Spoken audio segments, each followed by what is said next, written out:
नमः संस्कृता मित्रों, मैं पवन सर बीएसआर की ऑनलाइन क्लास के अंतर्गत आज आपके सामने लेकर के आया हूं कुछ संस्कृत से जो महत्वपूर्ण प्रश्न है, विकल्पीय प्रश्न, उस कड़ी में हम देखेंगे आज बहुत ही जरूरी जो प्रश्न है आपकी सभी परीक्षाओं के लिए महत्वपूर्ण है, चाहे वो टेट हो या फिर सी टेट हो, कोई भी आप कंपटीशन भी हो, आपका तैयारी कर रहे हो तो जो जिसमें भी संस्कृत विषय आपका आएगा उसके लिए बहुत ही इंपॉर्टेंट है, मतलब बहुत ही जरूरी है। तो आप ध्यान से देखिएगा और प्रश्न के अंत में आपका दिया जाएगा आंसर। तो आंसर देखने से पहले आप वीडियो को पुश करें, उस पर मनन करें, देखें कि हमें कितना आ रहा है, उसके हिसाब से फिर आंसर देखें उसके बाद। ठीक है, चलिए तो देर ना करते हुए आप अपनी मोबाइल स्क्रीन पर आइए और ये रहा आपका पहला प्रश्न। चलिए, पहला प्रश्न है, संस्कृत में कितने स्वर हैं? 5, 11 या फिर 9? चलिए, 5 सेकंड का आपके पास समय है और इसमें आप पुश करके भी आंसर दें। तो चलिए, ये रहा आपका आंसर। इसके बाद देखेंगे संस्कृत में कितने व्यंजन हैं? 33, 42 या फिर 48? ठीक है, तो 5 सेकंड का फिर से आपके पास समय है, सोचिए और पुश करके आंसर देने की कोशिश कीजिएगा। और ये रहा आपका आंसर। इसके बाद देखेंगे संस्कृत में कितने अयोगवाय होते हैं? 4, 3 या फिर 2? ठीक है, तो 5 सेकंड का समय आपको हर प्रश्न में 5 सेकंड का समय दिया जाएगा। ठीक है, तो सोचिए, पहले पुश कीजिए और उसके बाद देखिए ये रहा आपका आंसर। इसके बाद देखेंगे संस्कृत में कुल वर्ण हैं 42, 40 या फिर 51? ठीक है, सोचिएगा और वीडियो को पुश करके सोचिएगा और उसके बाद में आंसर तो दूंगा ही मैं, लेकिन आप भी सोचिएगा। तो देखिए ये रहा आंसर इसका 42। ठीक है, संस्कृत में कितने प्रत्याहार हैं? 40, 42 या फिर 44? ठीक है, तो आप सोचें, 5 सेकंड का समय है आपके पास और ज़्यादा समय चाहिए तो वीडियो को पुश कर लें, सोचें, उसके बाद आंसर देखें। ठीक है, तो ये रहा इसका आंसर नंबर 2 यानी कि 42। इसके बाद है संस्कृत में स्पर्श व्यंजन कितने हैं? 20, 25 या फिर 22? ठीक है, तो आपको बताना संस्कृत में स्पर्श व्यंजन कितने हैं। तो आप देखेंगे ये रहा आपका आंसर 20। इसके बाद अगला क्वेश्चन है संस्कृत में अंतस्थ व्यंजन कितने हैं? क्या बतलाना आपको? अंतस्थ व्यंजन 2, 3, 4? ठीक है, 3 ऑप्शन है आपके पास, 2, 3 या फिर 4 अंतस्थ व्यंजन बतलाने हैं, कितने हैं? ठीक है, तो ये रहा आपका आंसर 3।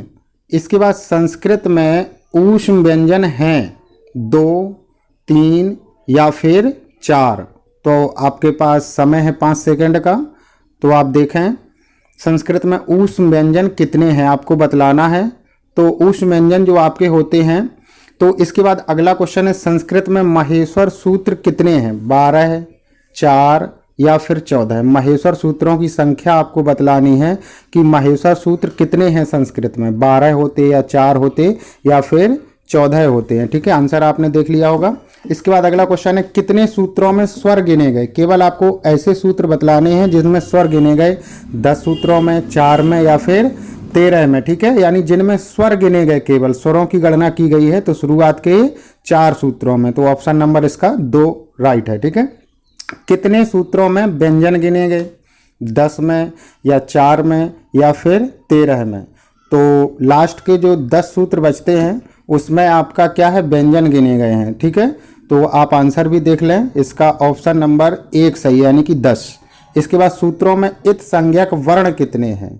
जो 14 महेश्वर सूत्र हैं उसमें इत संज्ञक वर्ण कितने हैं? 14, 4 या 13? आपका समय आप 3 सेकंड का बचा है, सोचिएगा और आपका आंसर ये रहा ऑप्शन नंबर 1। ठीक है, इसके बाद संस्कृत में स्वर के कितने भेद हैं? 3, 4 या फिर 2?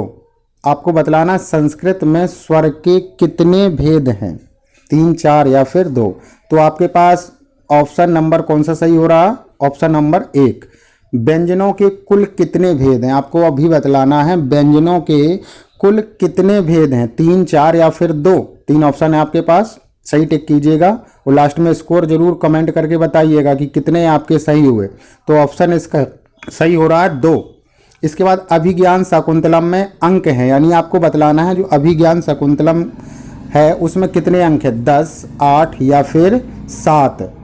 तो आप इसमें थोड़ा सोचें कि अभिज्ञान शाकुंतलम में कितने अंक हैं। तो इसका ऑप्शन राइट होगा आपका 3 नंबर, ठीक है। अभ्यंतर प्रयत्न कितने होते हैं, जो प्रयत्न होते हैं ना, तो अभ्यंतर प्रयत्न कितने होते हैं, 4, 5 या फिर 7, ठीक है। आपको बतलाना कि अभ्यंतर प्रयत्न कितने हैं, 4, 5 या 7। तो इसका ऑप्शन आपका जाएगा ऑप्शन नंबर 2 सही होगा, ठीक है। इसके बाद अगला क्वेश्चन है वह प्रयत्न कितने हैं, 11, 12 या फिर 10। अभी अभ्यंतर प्रयत्न की चर्चा हुई थी, अब आपको बताना वह प्रयत्न कितने हैं, 11, 12 या 10। तो इसका आंसर होगा आपका ऑप्शन नंबर 1, ठीक है। इसके बाद अष्टाध्यायी में कुल कितने अध्याय हैं, 18, 8 या फिर 16, ठीक है। आपको बतलाना है अष्टाध्यायी में अध्याय कितने हैं, 18, 8 या फिर 16, ठीक है। वीडियो को पुश करके आप दिमाग लगाएं। और ये रहा आपका आंसर ऑप्शन नंबर 2। संस्कृत में कितने लिंग होते हैं, ये तो बहुत छोटा सा क्वेश्चन है। संस्कृत में लिंग कितने होते हैं, 2, 3 या फिर 4। तो इसका आशा करता हूँ कि आपको समझ आया होगा। तो इसका ऑप्शन नंबर जाएगा जो सही होगा 2 नंबर, ठीक है। इसके बाद संस्कृत में कितने पुरुष हैं, अब आपको क्या बतलाना कि संस्कृत में पुरुष कितने हैं, 2, 3 या फिर 4, ठीक है। आपका समय स्टार्ट हो अब, और केवल 2 सेकंड का समय बचा है, तो वीडियो को पुश करके भी टिक कर सकते हैं। और ये रहा ऑप्शन नंबर 2। इसके बाद संस्कृत में कितने वचन होते हैं, 2, 3 या फिर 4, ठीक है। तो आपके पास 5 सेकंड का समय था, और जिसमें अब 3 सेकंड समय बचा है आपका। चलिए, तो इसका ऑप्शन नंबर सही जो होगा ऑप्शन नंबर 2। इसके बाद संस्कृत में विभक्ति कितनी है, आपको बतलाना है संस्कृत में विभक्ति जो है वो कितनी है, 7, 5 या 8, ठीक है। समय आपका प्रारंभ होता है, और वीडियो को पुश करके बताएं। और उसके बाद में इसका ऑप्शन जो सही होगा वो होगा 1 ऑप्शन सही होगा, ठीक है। संस्कृत में कारक कितने हैं, आपको बतलाना है संस्कृत में कारकों की संख्या कितनी है, 7, 8 या फिर 6, ठीक है। समय स्टार्ट होता है अब, और आप वीडियो को पुश करके पहले नोट कर लें और टिक कर लें। तो देखिए इसका आंसर जो जाएगा, सही आंसर होगा ऑप्शन नंबर 3। इसके बाद द्विकर्मक धातुएं कितनी हैं, देखिए इसमें विकल्प 3 दिए गए हैं, 8, 16 या 14। तो देखेंगे कौन सा विकल्प सही हो रहा है। आपका समय स्टार्ट हो चुका है, और द्विकर्मक धातुएं बतलानी है आपको कि संस्कृत में जो है वो द्विकर्मक धातुएं कितनी है, ऑप्शन नंबर 2, ठीक है। इसके बाद संस्कृत में लकार कितने हैं, आपको बतलाना है संस्कृत में लकारों की संख्या 5 होती या 7 होती या फिर 10। तो आपका काउंटडाउन शुरू होता है, 4, 3, 2 और 1। ये रहा आपका आंसर ऑप्शन नंबर 3, ठीक है।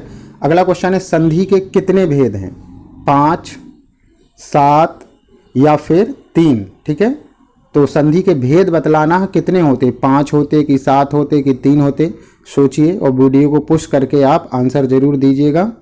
तो ऑप्शन नंबर 3 इसका सही होता है। संस्कृत में उपसर्ग कितने हैं, 5, 22 या फिर 3। संस्कृत में उपसर्ग बतलाना है कितने होते हैं, सभी ने पढ़ा होगा, मैंने पढ़ाया भी है, वीडियो ना देखा हो तो जा करके देख लें।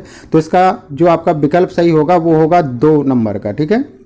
संस्कृत में वाच्य कितने होते हैं, 3 होते, 4 होते या फिर 7 होते हैं। वाच्य बतलाने हैं कितने होते हैं, सोचिएगा, समय चल रहा है आपके पास। तो इसका ऑप्शन जो सही होगा, वो विकल्प जो सही होगा इसका वह है 1, ठीक है। रामायण में कितने कांड हैं, आपको अब बतलाना है कि रामायण में जो कांड हैं वो कितने हैं, 5, 7 या 8, ठीक है। आपका समय प्रारंभ होता है अब। सभी क्वेश्चन आए हुए हैं और आने की भी जो आशा है वो भी है। तो ऑप्शन नंबर इसका सही होता है 2, ठीक है। इसके बाद अगला क्वेश्चन है कालिदास की कुल रचनाएं बतलानी है कितनी है। कालिदास ने कुल कितनी रचनाएं लिखी, 5, 7 या फिर 8 है, ठीक है। वीडियो को पुश करके दिमाग लगाएं। तो ये देखिए आप, अगला क्वेश्चन जो है उसका आंसर होगा ऑप्शन नंबर 2। इसके बाद अष्टाध्यायी में लगभग सूत्र हैं कितने, 4000, 2200 या फिर 800। लगभग सूत्र पूछा गया है, कितने सूत्र है अष्टाध्यायी में, जो पाणिनि द्वारा रचित है, आपकी अष्टाध्यायी व्याकरण शास्त्र का ग्रंथ है। तो इसका विकल्प सही होगा 1 नंबर का। इसके बाद मूल स्वरों की संख्या कितनी है, मूल स्वर कितने हैं, 4, 5 या फिर 9। आपको बतलाना संस्कृत में जो मूल स्वर हैं उनकी संख्या कितनी है। ठीक है, आशा करता हूँ सोच लिया होगा। चलिए, तो इसका विकल्प जो सही होगा वो होगा दूसरे नंबर। चलिए अगला क्वेश्चन लेते हैं। संयुक्त स्वरों की संख्या है, संयुक्त स्वर कितने होते हैं? 4, 5 या फिर 9। ठीक है, सोचिएगा और कमेंट में ज़रूर बाद में बताइएगा कि आपके कितने सही हुए हैं। तो इसका सही ऑप्शन जो जाएगा ऑप्शन नंबर 1। अगला क्वेश्चन है संस्कृत में लगभग धातुएं हैं, यानी संस्कृत में लगभग धातुएं बतलानी है कितनी है? 4000, 3000 या फिर 2000। तो आपका समय केवल 2 सेकंड का समय शेष बचा है। तो इसका जो सही आंसर होगा, विकल्प होगा इसका तीसरा सही। ठीक है, महाभारत में कितने पर्व हैं? आपको बतलाना है कि महाभारत में पर्व कितने हैं, 15, 18 या फिर 20। ठीक है, तो आपका समय प्रारंभ हो चुका है, सोचिएगा और पुश करके आंसर जरूर दीजिएगा। तो इसका ऑप्शन सही जो जा रहा है ऑप्शन नंबर 2। संस्कृत में कितने हैं?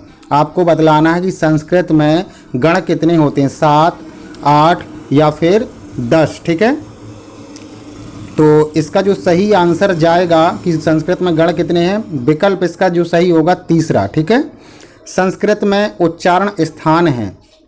आपको बतलाना संस्कृत में जो है उच्चारण स्थान कितने हैं, 7, 8 या फिर 10। तो इसका जो ऑप्शन सही जाएगा ऑप्शन नंबर जो है आपका 2। ठीक है, अगला क्वेश्चन है आपका संस्कृत में वेदों की संख्या कितनी है? संस्कृत में वेद कितने होते हैं, 4, 6 या 18 है?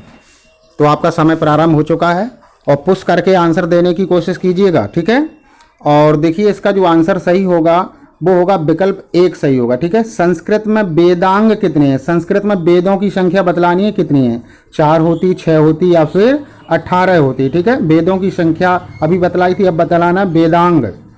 ध्यान रखो दोस्तों, क्या बतलाना, वेदांगों की संख्या। तो इसका विकल्प सही होगा जो आपका दूसरे नंबर का। अगला क्वेश्चन है संस्कृत में पुराण कितने होते हैं? आपको बतलाना है संस्कृत में पुराणों की संख्या कितनी है, 4, 6 या फिर 18 है? तो 3 विकल्प हैं आपके पास। समय भी प्रारंभ हो चुका है, वीडियो को पुश करें और लिखें और उसके बाद में लास्ट में स्कोर जरूर बताएं। तो ये था आपका आज का वीडियो और पसंद आया तो लाइक एंड शेयर कीजिए। तब तक के लिए जय हिंद, वंदे मातरम।